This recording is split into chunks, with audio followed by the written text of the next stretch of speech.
Good morning, good afternoon, good evening. Welcome to Be Live. I'm your host, Harry Bridgeforth, and today I have a very special guest, person that's close and dear to my heart, friend, mentor, cannabis owner, entrepreneur, social entrepreneur, CT, Connecticut, state vice president of NAACP. Also, he's my brother-in-law, so Mr. J. Teal. How you doing, sir? What's going on, sir? How you doing? I'm good. No, I'm hanging in there, hanging in there. Got you on the show, so I'm gonna pick your brain just like all my other guests. But we're gonna talk to Jay about not only his entrepreneurship, but also just working in the different industries that he's worked in over the years. Get some advice in terms of mentorship, entrepreneur. He has a list of a lot of different things. Talk about some events that he's dealing with. Work with his professional life, and then also talk to him about more of his personal life with our shotgun questions. Okay. So we're going to start right off the bat. Where did you grow up, Jay? Let them So know I grew up what. in what depends what you mean by grow up. I was born in Meriden, Okay. Connecticut. There you go. Bounced around from like I went to Hampton, so I was in Virginia for a while, lived in Massachusetts for a while. Okay. But yeah, I grew up in. I'm from Meriden.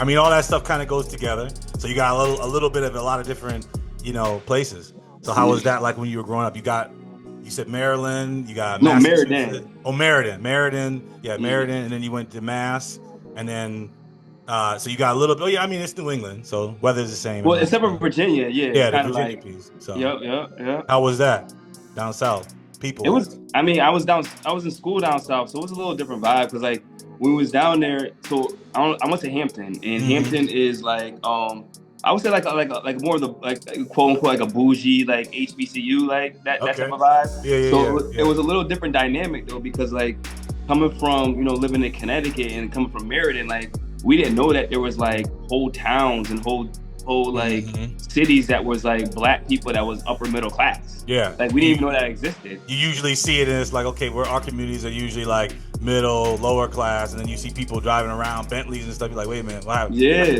So it was a little of a culture shock because we were on a football team. We a little different. We don't have as Uh-huh. much money as other kids, and other kids are pulling up in Benzes and everything. You Mm-hmm. like, and then they was like, oh yeah, there was a whole black community. Like, wait, Like all what? of my friends were black, and like we went to black schools, and everybody, everyone was upper middle class. Like so, Mm-hmm. I didn't even know that existed until I went to Hampton, which is crazy. I mean, you got to think the more of the world you see, the more you kind of get an idea of the stuff that you're told versus the stuff that is.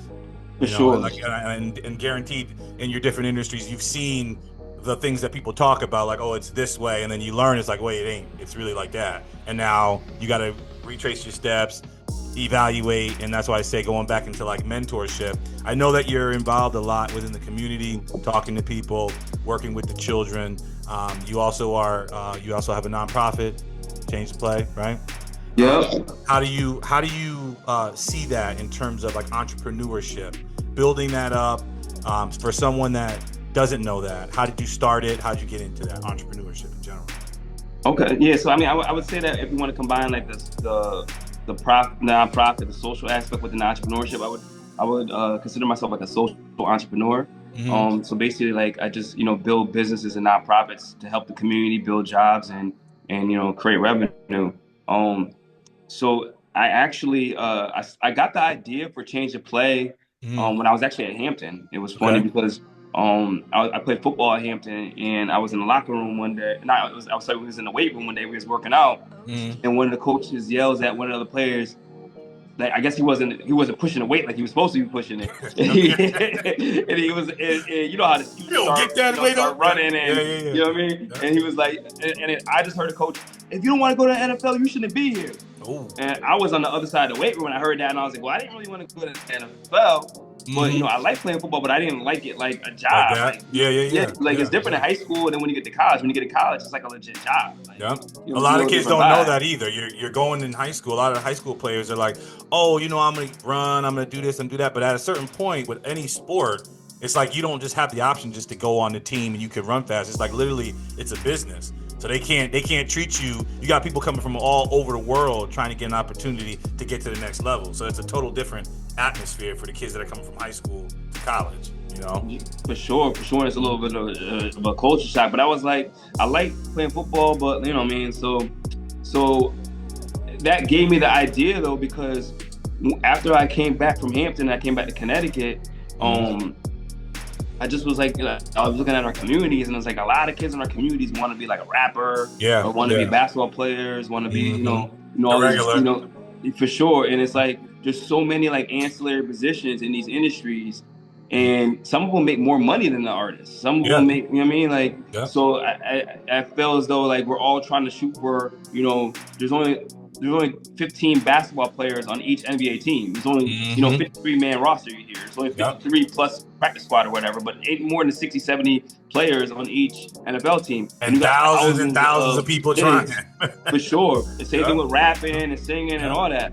So I actually came up with the idea. I was at the time I kind of had the idea kind of brewing and thinking about it already. And then I was one of the youngest branch presidents of the NAACP. I was the Meriden Wallingford branch president. And one day I'm sitting at home because I was working from home. I just started being an entrepreneur. And I was sitting from home, and one of the prominent reverends calls me and was like, Jay, we're down here.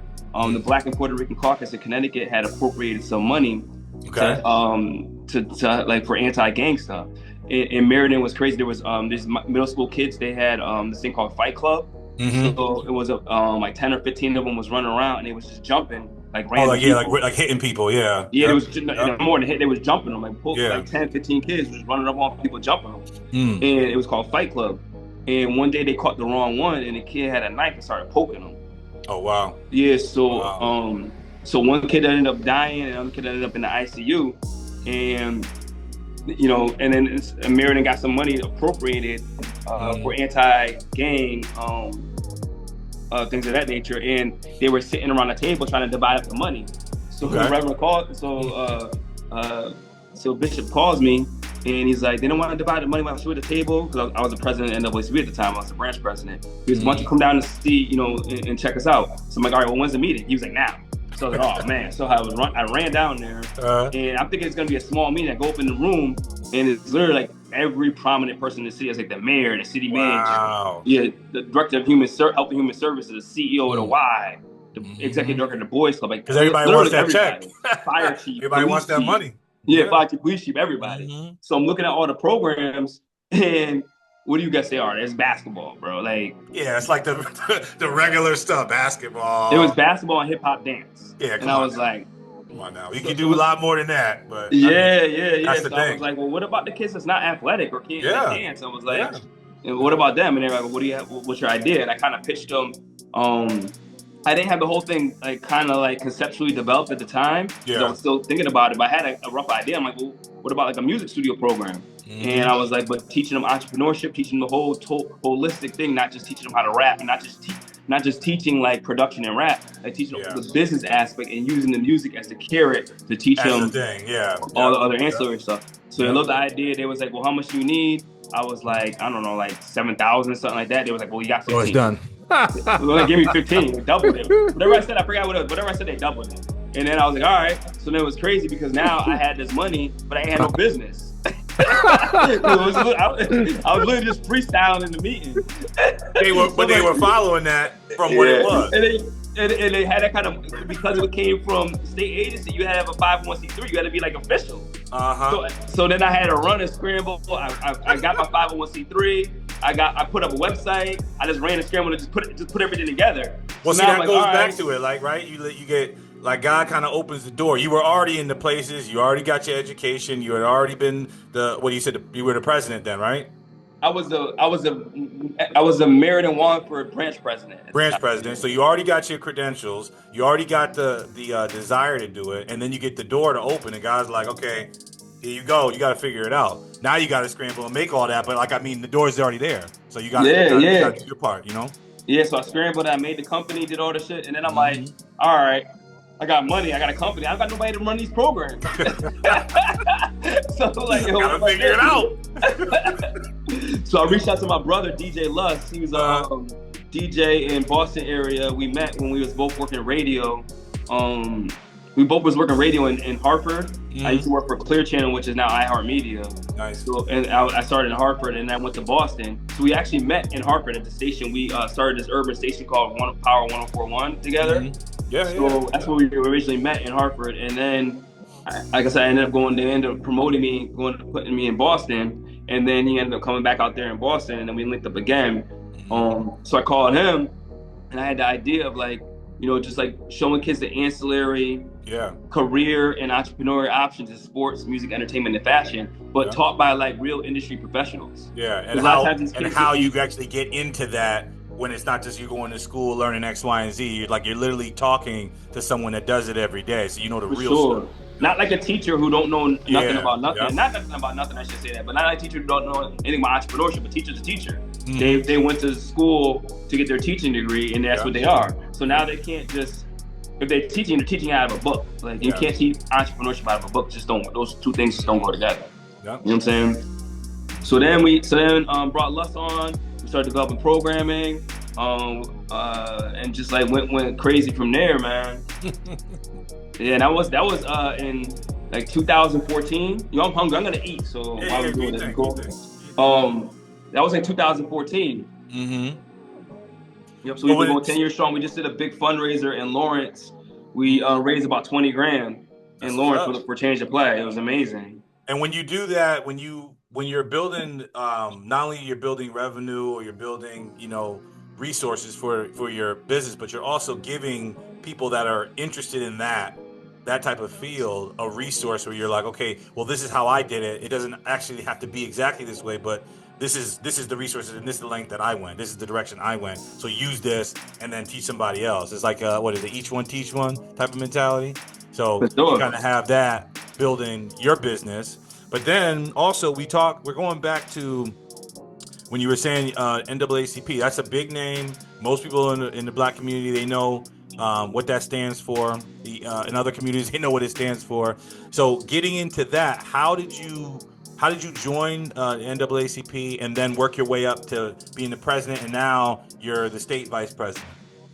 So you would think that most people know the NAACP, but it's really crazy that a lot of black people don't. So I'm going to say it so they know. It's National Association for the Advancement of Colored People. It's the largest and oldest civil rights organization in the country, over 100 years strong. And it was started out of the movement when we were getting lynched in the South. So it kind of was started out of that vibe. And there's an interesting story. Like I told you, I had been promoted to Boston, and I was working for Clear Channel, which is now iHeartMedia in Boston. And we know Boston. yeah, for sure. Everybody know Boston. So yeah. And I actually got sick. I had a seizure. Okay. And I ended up going on long-term disability. So I was an executive in Clear Channel at the time, and then after I was on long-term disability, one of my buddies that used to work at NBC had called me up, and he was like, "Hey Jay, why don't you take a couple clients, I'll take a couple clients, we'll start like an ad agency." Okay. So then we started a boutique ad agency called Outlaw Media. It was based in Cambridge, Massachusetts, and we were doing an ad agency thing. A long story short, we ended up going our separate ways, and then at that time, the state conference, the Connecticut State Conference president, and he was actually the national board member, Scott X. Esdale, had called me. He was looking for someone to help him run the office, the state conference office.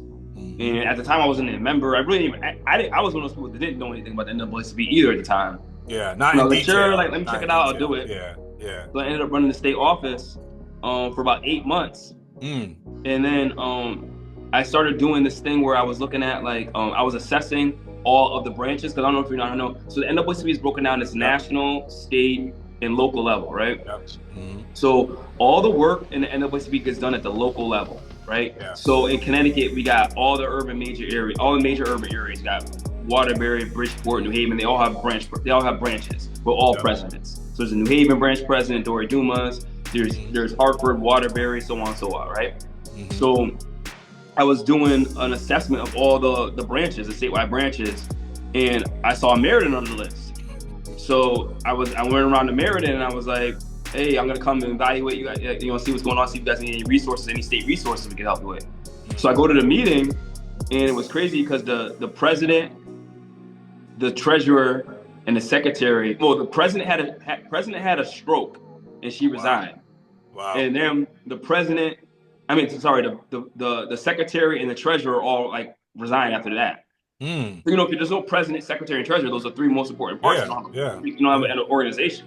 Yep. So the day I came there was actually the day they were going to vote to give up the charter and let New Haven absorb Meriden. Mm.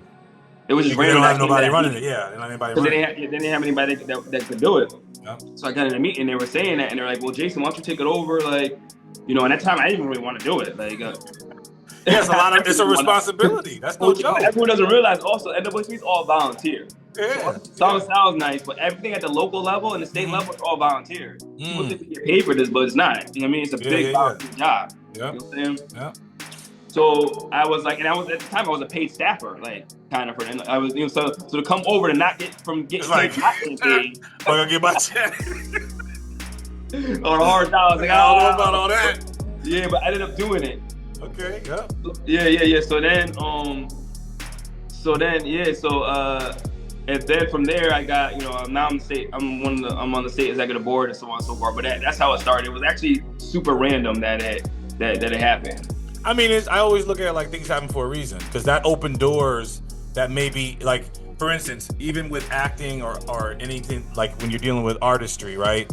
You're gonna get gigs where you may not get compensated financially, but you're gonna get the resource of meeting someone that can open a door or two. So it's always like you're gonna get paid whether you get the money or not. But like you said, you gotta live, so you gotta find out that common ground, that baseline. But I mean, I'm guaranteeing that those resources that you got from the NAACP, it opened up other doors later on down the line, and there's probably some things you're like, oh, well, I didn't think about that, but I got that because I knew this person, or I was at that meeting because I was part of that. So it all works out. But you know what? That's right, but it's got to happen organically, right? Yeah. Because sometimes people try to force it, and they be like, oh, I'm gonna do the NAACP because they can do this and that. I saw Jay get there. I'm like, you're gonna always be disappointed because it's never gonna really materialize like you think. But you got to do it like with a community act. Like if it's really what you want to do, then yes, organically those other things will happen naturally. But if you go into it doing it for that, it ain't gonna. It's like what they say about the like when you're chasing your purpose, right? If you're chasing your purpose if you're chasing your purpose, you'll be fine. But if you're chasing money, you're always gonna be disappointed because you're gonna be doing this, and this I gotta get money, but like you're not looking after what you want to do, what you feel like you should be doing, and then the money will come. That's what everybody says. The money gonna come. It just takes time. So that's what's up. So yeah, a lot of people that are interested in all the industry that you worked in so far. There is a new industry that you're part of that I've witnessed, obviously. I'm wearing one of the shirts. I don't know if you can see the logo thing. But, okay. So talk about Nova. Talk about how'd you get into this. This is your new industry, right? But you have a great understanding of this. Let the audience know a little bit about Nova, how'd you get into it, and what it actually is. I guess how I got into it was another super random, crazy story again, where like, it's funny because we were just saying how like NAACP, like organically things can like open up and help you, but you can't go into it like expecting that. Yeah. This is a perfect example. I guess is what y'all would call a segue. Well, so when I was in radio in Boston, one of my buddies that he was actually one of the program directors, went down to New York. He was a program director for a while, my man. He called me up because Boston at the time, this was in 2016. So in Boston at the time, there was a lot of problems with social equity. And because there's been a fight in cannabis all the time with social equity. It's never really been done that great. Like people don't want it because people feel as though, the people that got the money feel as though social equity kind of helps, people that, that was disenfranchised from the war on drugs and gives them some kind of like leeway where they can actually be in the ring with them. And certain people feel as though no one should be in the ring with them. You know what I mean? Yeah. That's just kind of keeping the chokehold on industries. That's other industries go that way, but for sure. So there's a lot of issues with social equity, and he called me and because he knew about NAACP, he knew I was, he knew what I was doing at NAACP, but people don't really understand that you can't really cross state lines. So because Yeah, okay. in Connecticut State Conference NAACP, doesn't mean I can just go to Massachusetts Yeah, or like whatever and do and do the whatever. same Yeah. thing I'm doing in Connecticut. But the average person really doesn't understand that. He just heard NAACP. He well, not heard. He knows me, and he saw what I was doing. Yeah. So he called me up to see if I could help. So I went up to Mass. This was during the public referendum stage. Okay. So public referendum is so I was going to different town hall meetings and checking it out. And I saw there was nothing really I could do because like NAACP really hadn't made like a stance on cannabis at that point. And sometimes you got to fight a little bit because like the NAACP is very like it's slow moving and it's older and it's a lot of so there's certain foundations that like if people didn't want to like make a stance on it at that time, I guess. They didn't want to like have that connection to it. Was one of the issues? Cannabis? No. Yeah, like, did they have any like things like that? Like where people were like, "Oh, we don't want to be affiliated with it." I think people in the national board probably just didn't want to touch it. I'm not really sure. But, okay. But there was no policy, and I don't think there is really even to this day like a policy from national on cannabis, which there needs to be because even with all these social equity, like the social equity entrepreneurs like myself need that NAACP to help them. Yeah. I mean, it's a huge thing. Like, legit. That's a huge thing that they can take it. They could and they should be able to take advantage of if you're trying to build a business. Like, I remember we talked even offline. There was a lot of details where people were like, they have their own, thought process of it. They're older. They think about it a certain way. Their perception of it is a certain way. And until you really know the details of it, you're assuming it's one thing when it's a legitimate business. Everything that you need in terms of running a business, starting a business, going through the details. And a lot of people, they don't actually know how and what you've done in the background to actually get this off the ground. So I always give kudos to people that are doing that because it's not an easy industry to deal with right now. It's the hardest thing in the world ever to do. Yeah, ever. It's no joke. But, so that's why my man called me from the radio and was like, "Yo, is there any way you can help? Because it's all crazy mass." So I went up there. I couldn't really like organize NAACP. They didn't really want to touch it. At the time, I went to the Boston president. She didn't really want to touch it. So I was like, well, I can't keep spinning my wheels in Mass. Like, I don't really have that many relationships that like I got in Connecticut. But I'm like, yo, what's coming to Connecticut? I was like, let me just get ready for when it comes to Connecticut. Yeah. And then it came to Connecticut, and I was in a pretty good position. The way the social equity legislation and framework came down, I ended up qualifying as a social equity applicant. That's what's up. So then once I ended up qualifying as an applicant, I had like 10 deals on the table. Like then I was like vetting for partnerships. And I was actually going to Massachusetts to tour Ascend. Because we were like working on closing on a deal with Ascend. And my boy that I used to work with, Wallace, I mean, actually, I didn't work with him. I used to work in radio in Boston. We used to hang out a lot of times. And he's my boy from Boston. I called him up. I'm like, yo, I'm coming to see Ascend. Like, let's grab a couple drinks while I'm in town, whatever. And he was like, well, why don't you like go check out these Nova guys? I was like, Nova? Who's Nova? He's like, you should go check them out. Like, I know somebody over there. Like, I can set up a meeting. I'm like, well, at that time, I'm like in no stone unturned mode. So I'm like, whatever. Like, set it up. Yeah, like, whatever. I gotta get this going. Yeah. So I went over there. And it was just a completely different vibe. Like Ascend was like corporate. Like I might have had to wear a suit at Ascend. Like it was like, you know what I mean? Like I was like, I ain't doing that. I want to chill. Yeah. It ain't even chill. It's just like you just want to be yourself. It ain't I left. So Clear Channel was a super corporate environment. Right?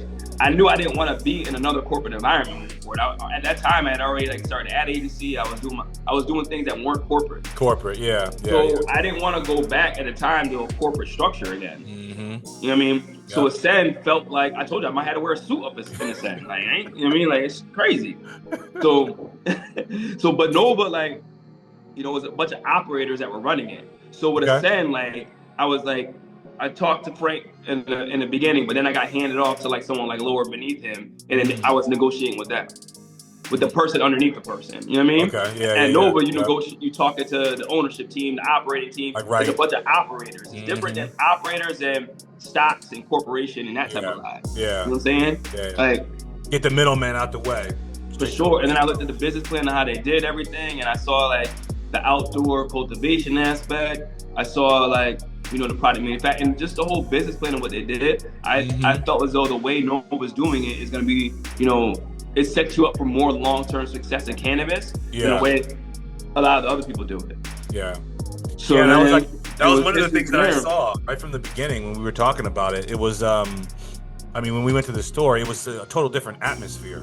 Like you don't even feel that it's like the same thing. You know what I mean? Like I go on to other stores and it's like, it doesn't look like this, it doesn't smell like that, it doesn't feel like this. And when you go in there, you don't even feel like you're there for cannabis. It's like more like a studio.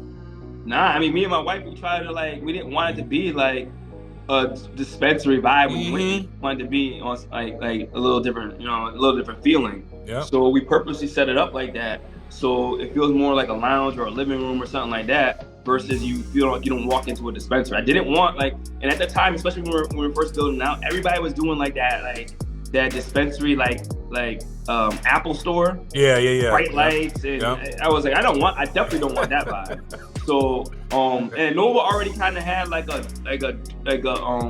dim light, cool type of vibe. Yeah. You know what I mean? Yeah. But then we just took that kind of the cool vibe Nova already had, and we just made it more even less of looking like a store than a regular a Nova store. So I think we have a unique. I think we're unique. We're positioned uniquely in the way our retail space looks. And your retail space across the board, not just even with how Nova feels with the certain. You guys made it your own out of the brand, out of Nova itself, because it kind of looks different than other stores, right? Yeah, well, one thing is one thing that looks different is because we incorporated all the new branding. So we're going through a branding change at Nova. So when our store was being built, it was when we first started the rebranding. Okay. So I just incorporated all the new logos and all the new stuff right away. Oh, that's dope. Yeah, that's dope. Shout out to Miss Mimi. Yeah, what I mean. So you get Nova off the ground. You're involved with certain things. There's a lot of different doors that are opening from this industry.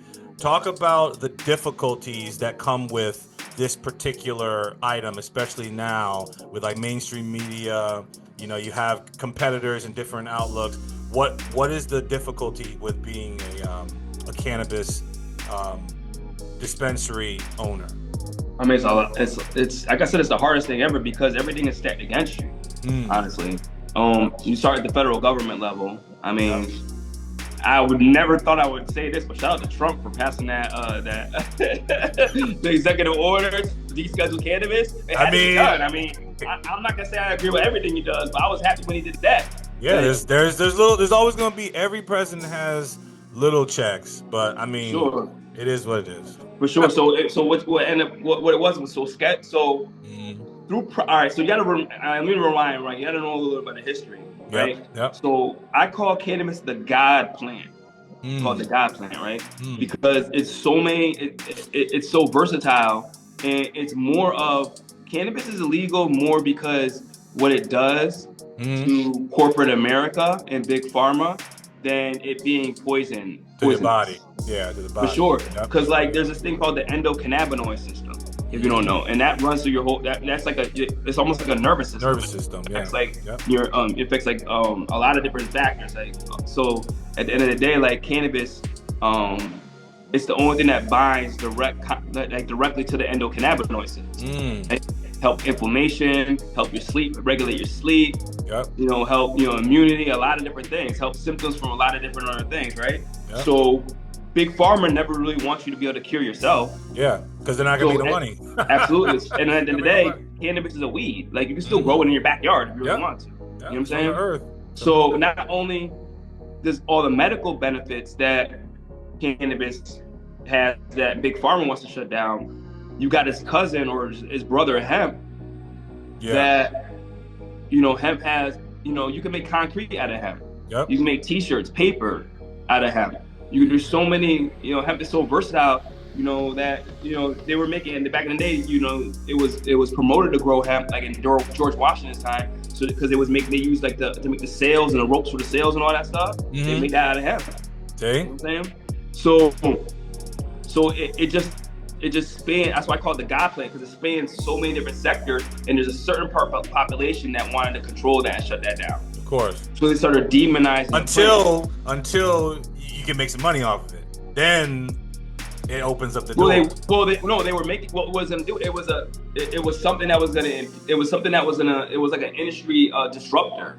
It's an industry disruptor. So if I got a cotton gin and I got cotton and then I'm taking cotton and processing it and then now I'm taking that cotton and I'm making t-shirts out of it, right?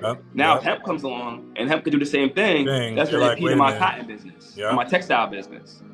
You feel me? If I got Advil or Tylenol or just pain medicines and I'm processing these pain medicines, but now people could just take this plant and they could grow it in their backyard. And if they know the kind of plant and know how their body works and take the right strain and everything, they can help with inflammation. They can help with all the pain. Why do you need to buy Advil and Tylenol and all that? And think about it, that's the main issue that most people deal with on the baseline: inflammation, blood pressure, sleep.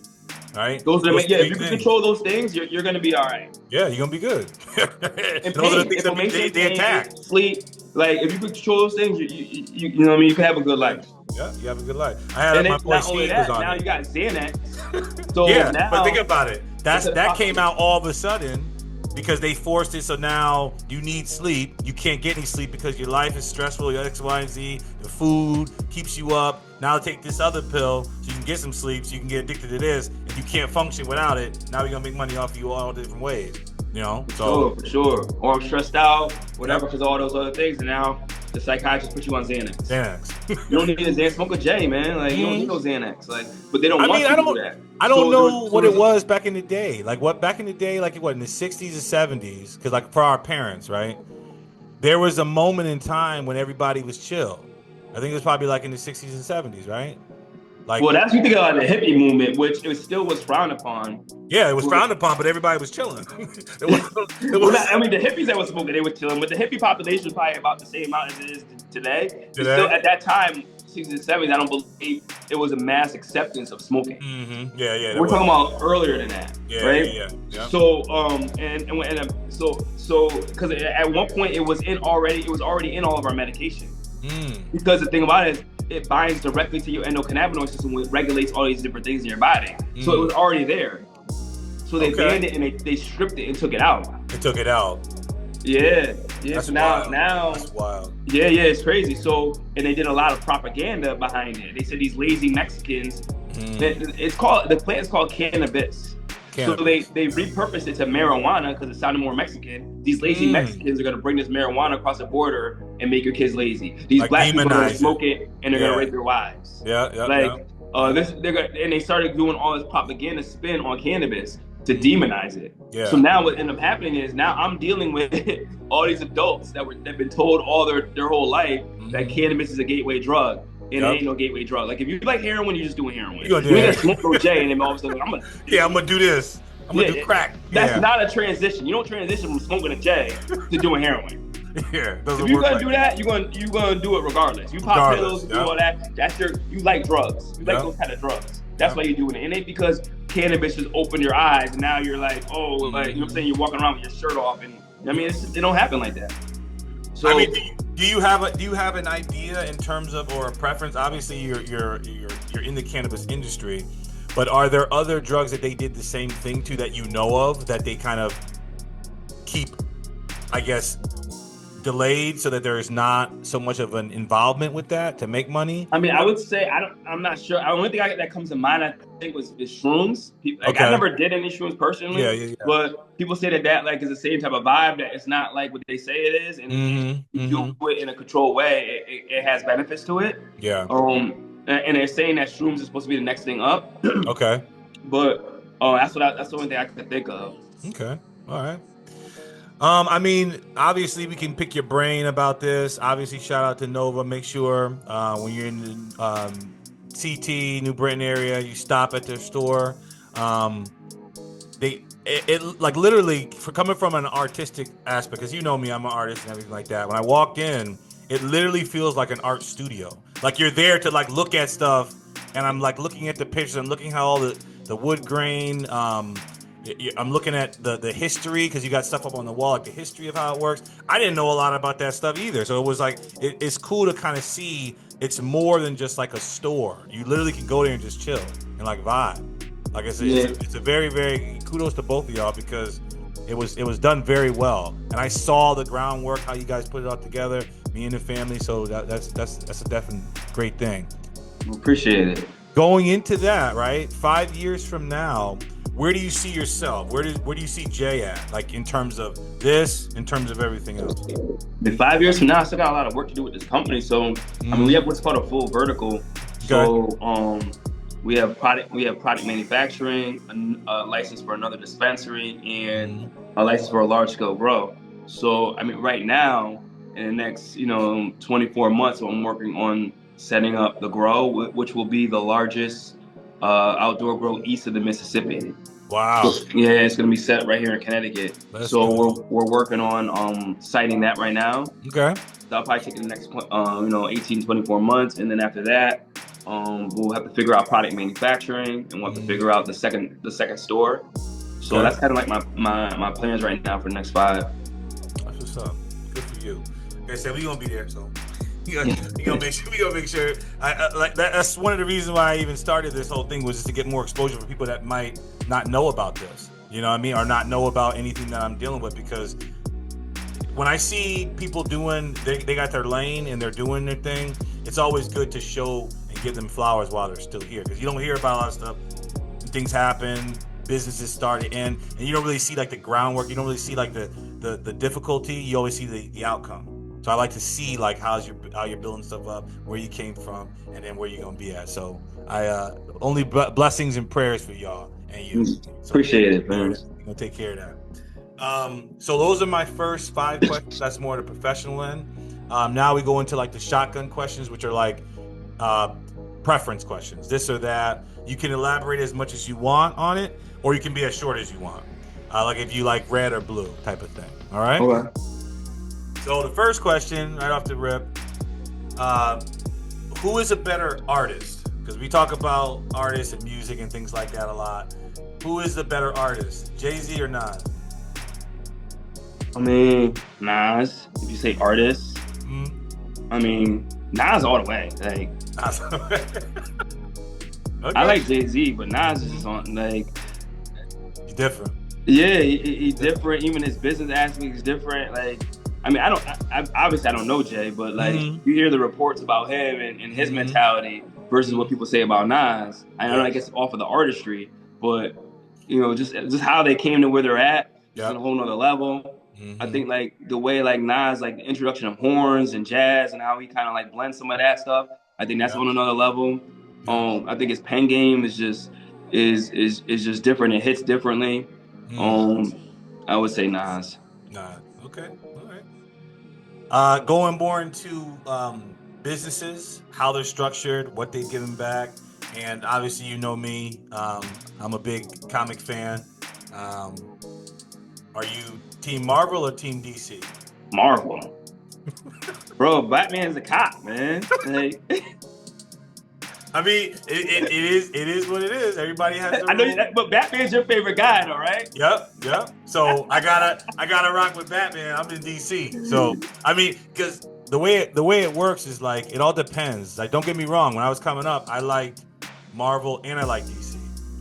But I think that when you particularly gravitate towards a character, it's very hard to kind of stay in another universe and you like this character more than you like these ones. You know what I mean? I don't like to separate, and I think a lot of the industry now, even in that small ecosystem, they try to say, if you're Marvel, you can't like DC, or if you're DC, you can't like Marvel. It's like, I don't agree with that. But it's hard though, because Marvel just smashes so nasty with the movies that like DC hasn't been able to keep up. Batman's the only DC movie that's fire, or that Joker movie. Yeah. The thing is that most people are getting involved with the comic book now, when it used to be like a geek thing or a nerd thing, and people are like, I don't read no comics. But now you talk about a comic book, everybody knows Spider-Man, everybody knows Thor, Iron Man, Batman, Superman, Wonder Woman. I mean, you could go down the list, but the reality is that when you were coming up, like for me, when I was coming up and I was reading them, you gravitated towards one side, but it was never like you just alienated. It was like all one big thing. You know, Yeah, you're right. Like when we was younger, it wasn't like that question wouldn't even been asked. Marvel versus DC. Yeah, just like certain people, Yeah. certain characters. But I mean, like Green Lantern's thorough, but the movie was kind of like the problem is right now the Marvel movies is so much better than the DC movies, so it gives like Marvel like that edge like in this day and age right now. You know what I'm saying? Yep. I mean, that gives DC a reason to work hard and get that stuff done because they better get something right. They got some good stories. They need to just tell them better. Though. Yeah, they need to tell them better. All right. Who going into basketball? And I know you're a Bulls fan. Who is the GOAT? LeBron or Jordan? Man, I think LeBron's the best, man. I don't know how you get. The reason I say this is because like I get it. Like I grew up. Like Jordan is the reason I'm a Bulls fan. I mean that and my favorite color is red, right? Yeah. And I picked my teams when I was like 8 years old. Yeah, and you gotta rock with them. You can't trade up. Jordan was super nasty. Don't get it wrong. Like he did do everything. His drive, he's killeristic, all that shit, everything they say. Yes, he was that. But the thing about it is, bro. All right. When you say Jordan, and you think of his game, what do you attribute Jordan to? What would you say Jordan was? I mean, to me, I kind of look at like he's not only like the originator of a lot of different things. Obviously, jumping, dunking, defense, scoring, business. Yeah. All right. So if you're building a team, right? Yeah. What was Jordan's job to do on the Bulls? Score. It was a scorer. Yeah. Yes. Jordan was a scorer. And he's a defensive. He was a defensive player. So like you could either side. If you have Jordan on your team, your defense is gonna get better and your offense is gonna get better. Yeah, but he was more of a scorer. More of a scorer. Like yeah. People attribute Jordan to score. Bro, LeBron got the scoring record. Yeah. And LeBron's not even a scorer. Yeah. LeBron's a facilitator. Mm-hmm. That's his role. Yeah. LeBron's role is to facilitate the game. Yep. LeBron's more of a point forward. Jordan is a true shooting guard scorer. Yeah, he's a true shooting guard. Yep. It's game over right there. LeBron has more points than this guy, and you know what I'm saying? Well, I mean that's the debate, right? If they weren't great in their time and debatable, like if they played together in their prime, and we can really figure out who would win. That's the reason why we keep talking about. Because the other person that I get a lot is you get Kobe. Because before LeBron had that title, it was Jordan and Kobe. Like which one was better? And then LeBron took it though because LeBron could score also everywhere. LeBron could score in a low post, mid post, high post. He could shoot threes as good as Jordan. Yep. Like and he's probably as fast as him at 6'8", and his handle was as good as him at 6'8". Yeah. Like so, I don't know how like when you put all those attributes down the line, everyone say, oh well, he don't have the killer instinct, this and that. But it's not that he don't have killer instinct. He's not a scorer. He's a facilitator. He's more like a Magic. Yeah. You know what I'm saying? Like that, and his job ain't to score. Now he can get down and dirty and score when he got to, but that's not what he mainly does. He's a facilitator. Yeah. So that's you're the first person to explain it like that too, because a lot of people, you're just comparing numbers, you're comparing styles, you're comparing how many rings and so on. But that was the first time. That's a good point. That's the first time someone mentioned that. He's more of a facilitator than he is a scorer, and he still has the scoring record. And the head coach on LeBron's teams was LeBron. Yeah. LeBron didn't have no nasty head coach. Like he had Phil Jackson. Phil Jackson was probably one of the greatest coaches ever. And he became Phil Jackson with Jordan though. He became Phil Jackson with Jordan. He wasn't like Jordan didn't. Phil Jackson was a great coach, but his name is known because he coached Jordan. Nah, it ain't though, because he had Kobe and Shaq, and he went to the Lakers. That's he after. Won mad rings. Yeah, but it's after. Yeah, but still, like You see what I mean? Like he got Phil Jackson. Phil Jackson equates not only his skill because he played, but then when he was able to coach that team with Jordan, Pippen, Robin, like when he was able to do that, then he took that. And then he knew he was able to deal with Shaq and Kobe because he had Jordan. Well, I don't know if it was just because of Jordan. He was able with Shaq and Kobe. I think it was more like his Zen mentality. Yeah, the books he definitely got. It was more of his approach that I think that allowed him to deal with someone like a Shaq and a Kobe in that dynamic. Yeah. But at the end of the day, LeBron didn't have no coaches that you could think about that you could say is like historic. That's a good Jordan point. had a historic coach, and then the team. You gotta look at it like Bro, like you just said Pippen, Rodman, like them teams is crazy. Pippen was on the top 50. He was at the time when they had the all NBA 50, Pippen was also on the all NBA 50.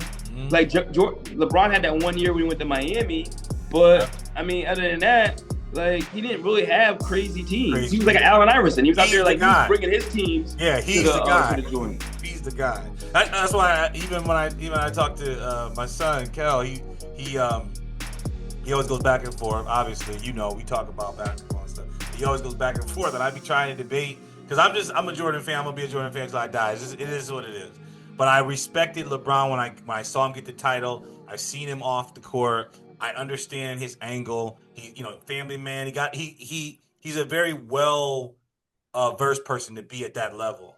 So he definitely stands out a lot more to me. And I think it's just because of bias. I saw Jordan play a little bit more, I guess. I don't know. I mean, I'm a Jordan fan too. Don't get it twisted. I'm a Jordan fan too. But it's also like it's tough. I take into other counts. Like also take into other stuff. When you ask me these kind of questions, like I said with Nas and his mentality, I also take like a Jordan mentality too. Because I had one time I heard Barkley. They was on one of the shows was on TNT or whatever he was on. And he was telling a story about how like Barkley was about to give a homeless guy some money, and Jordan slapped his hand and was like he can work. He got a job. Like, what are you giving him money? And I don't like stuff like that. Like Jordan's kind of like Jordan's mentality, kind of like. I mean, obviously, I don't know. Obviously, I don't know the guy. Personally, but it's like with the stories that you hear, it's like, yo, that's kind of like offy stuff. And LeBron is like, LeBron kind of like he's a different type of character. He's a different type of person, I think, than like how Jordan. And obviously, we only see these superficial things that we see. We don't know these people, but just from what I get, I would assimilate more to like how LeBron thought process is with certain things, than I would to how Jordan's thought process with certain things. Cool. And that factors into my conversation as the GOAT. Yeah. Now, if you want to talk about sneaker selling and all that, then Jordan got that. But it is what it is. That's cool though. That's what's up. Like I said, that's the first time I heard that. When I asked that question, a lot of people are like, "Oh, I like Jordan because I saw it, blah blah. I like LeBron because he scored." But then to have it where like they are literally two different players. That's cool. And it's hard. It's even hard to compare because they're literally two different players and they played in two different eras. Yeah. And then you got the whole debate. I mean, that's the whole reason why I asked that question, because you can go as far as you want. There are people that played with both and said Michael, and there's people that said LeBron. So it's like it's always cool to ask just to see where like the person's mind is and why. So that was cool. That stands out to me. The last, or let me see. Okay. So going into civil rights, black community, history, which person do you feel made more of I wouldn't say impact, but changed more throughout the African American community, black community, Malcolm or Martin? Because that's usually like Malcolm or one Martin, or the other. The dynamic between them.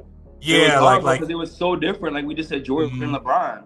Like their purposes on the earth were two different things. Like Malcolm was straight up militant. Like you know what I'm saying? Like, nah, you punch me in the face, I'm gonna punch you back. Like that's how we need to be though. Like how many times can you keep turning the other cheek? That's what it is though. But Martin started to get like that too though. At the end, what I'm saying? Yeah. But I mean, I don't even think we could compare them. I think that the time needed like both of them and the different dynamics that they brought and the differences that they brought to the game. I think that they was both needed equally in a certain space now, and it was a shame that the government took them out prematurely because they were such a threat, and they were so young, man. Like Malcolm was what 30s, like it's crazy. So I mean, it's hard when you see that from the past, and we're looking into it now, where it's like it's history. But in the moment when they were living, they didn't know any of that stuff was going to happen. They didn't know what their impact, and they never saw what the actions they did lingered on for years and years and years and years to come. You know what I mean? There's still a debate. Well, this person was like this person was like that. But like you said, Martin, I think towards the end he was becoming more militant. And towards the end of Malcolm's, he was becoming more like, okay, it's more understanding in the sense of like certain things need to go a certain way. Not everybody's like this. Some people are like that. So there was a lot of like blending between the two. Mm-hmm. So I think that when I ask that question, it's more because when you read about it, it's different. When you're living a certain life after the fact, you can kind of see where one could be used and one couldn't, and then vice versa. So it's interesting. Absolutely. My last question for you before I let you go. I know you're gonna. Did you finish eating? Yeah, I finished eating. I just had a little snack. A little snack. Uh, what do you think? What do you think is more important to life in general? Success or happiness? Mm, I had to give. I always give like one real one, and you're gonna have to like really think. yeah, I mean, I think Because I think you work in success. Because different if you industries and success, you're things gonna be like that. happy. Success over happiness. Yeah, as long as you don't, as long as you don't gotta like jump out the window to be successful. You don't gotta compromise yourself to be successful. As long as you're Mm-hmm. successful comes within some kind of guardrails, I Mm-hmm. think the success is gonna bring the happiness. Okay. Okay. I mean, we always talk about that as a debate Now, if you're because sacrificing anything to be successful, then you won't be happy. that's the thing. And most people they But say then, but when then you're also, like that, if you don't get off your butt and you just worry about being happy, you ain't gonna have no you got no money and you money. ain't gonna be able to. You're gonna be hungry. Your kid's Uh-huh. gonna be hungry. Yep. Yep. That's the way but see, isn't you see the dilemma between the two. Like obviously I don't like to go so much into detail of zodiac sign or anything like that, but I'm a Libra, so I always kind of look at like the middle ground, like the balance between things. So I think that even when I'm asking these debates, there's an even line between people and emotions and thought processes, right? So you have success, and how far do you go before success is no longer going to make you happy? And then you can't be happy without success to some degree, but you don't want to go into only success because then you're no longer happy. So you have to kind of find that common ground, Yeah, you because know? even if like say like everyone all those stupid sappy answers everyone gives you like, oh my family and my kids and all that, like that's Mm-hmm. happiness. But yo, like even if Yep. that is like your happiness, and if it's your family and your kids, your job for your kids is to make your kids better human beings. So Beings, that would yep. make you successful. Yep. And then that's the You know what I thing. mean? Like, Success is not always like you, a thought process of you having some money because we know a lot of people. There are people that have a lot of money that you would think are successful, right? But the idea is like, well, where is your success if you're not happy? but that's the thing. Like people, And yeah. So people try to like make those like their opposite things a lot of times. yeah. But there are people, yeah, people on the outside will appear to be successful Mm-hmm. because we got family that Mm-hmm. everybody thinks they're successful, but they miserable, and That's they make everyone else's life around them miserable because they're miserable. And we got family misery like loves that. company. So like our family that's like that, they make everyone else's lives around them miserable because they miserable. They appear like they're successful, but they're Mm-hmm. not. So that's not really success. Well, that's the reason why I ask it because most people, when you look at it from outside, you're saying, "Oh, this person drives this person lives here, This they person make drives this a G much." wagon. Yeah, I mean, They got a big house. the idea Oh, is that they are successful. they got Birkin bags. They got all this other stuff, Yeah. right? You know But what do I you mean? need that? So That's what I'm saying. Do you need but that to make you happy? that doesn't mean you're successful. You can have all that stuff and still not be successful. You can have Exactly. all that stuff and still not be happy. Or Your or your actions or even because if with you're that, happy, you can not have you're it. gonna try to brighten other people's day. You're gonna try to put Mm-hmm. other people on. You're gonna try to do all this other stuff. You're Yep. not gonna like be. You shouldn't be the bad cloud in other people's lives if you're genuinely If happy. you're genuinely happy, and that's the Nah. thing. Do you need X, Y, and Z to be successful, or do you need A, B, and C to be happy? And I think that's the debate with everybody is like, how far do I go before I'm not happy anymore? But I have to find some success, and then if I am successful, am I happy with my success? Bro, the reason I say success is because I'm Mm-hmm. doing what I want to do. Right? Yeah, yeah, When yeah. kids or when I'm talking to kids or whatever, and they be like, "Oh, They trying to figure out what they want to do. Mm-hmm. I always tell them, yo, don't go for the bread. All the kids always say, yo, I'm gonna go for the money. Like whatever that they look up the salaries and say, that's what I want to be. That's what I want to do. You That's don't know what you do. You figure out what you like to do, and then you just master what you like to do and get good at what you like to do, and eventually you'll figure out how to make some bread off of it. So that helps. That success pattern will create happiness, because if you're only doing what you like to do, it's gonna make you happy. So that's why I said success, because what I like to do is what I like to do. Like I work all the time. Not because necessarily I'm a hard worker. It's because I like what I do. I like to work. Yeah. I'm more of a person that I look at like success, and it's not always a monetary standpoint. It's you're successful because what you're doing will always make you happy, and then the money will come. That's the way I look at it. It's like, if I'm doing something and I might not get paid, this to the next person, like, why are you doing that? You're not making no money, but I'm happy because I got that done. I succeeded because I got that task done, and I want to live my life. I'm not living my life for you. I'm living my life for me. So it's like, if I'm good, I'm good. It's only when other people are looking at you and they're subjective. It's like, what do they say? It's like two crackheads can be happy. Or two crackheads will always be happy. You think about it, but they got it. But their entire life, if they die the next day, they were happy. A lot of people, they die and they're not happy. So what you say is better? So what your analogy is better to be a crackhead? I ain't gonna put that out there. Hey, they happy. I'm gonna put it like this. Figure out what's going to make you happy, right? But you have to have a plan for your success, so that your success, and in turn, your success should make you happy. Yeah, for sure. Your drive, wherever you're doing, anyone knows when you're coming up, you're going to take some time to acquire anything. Anybody that wants something like that is already lost, because it's like, you're not going to make any money like that. And if you do, you got to question it. Where'd you get that money from? How'd you get that? That don't seem right. Like something ain't right. But if you're building success, it usually takes time, and then you end up being happy because you went and you did it your way. So that's my approach towards it. For sure. All right, so I appreciate you, Jay, always. Like I said, thank you, man. Picking your mind. Where can people that are interested in talking to you, working with you, picking your mind with certain things, where can they find you at? IG, Teal, JAYTEAL at the color. Mm-hmm. Okay, awesome. Well, like I said, I'm gonna let you finish your snacks.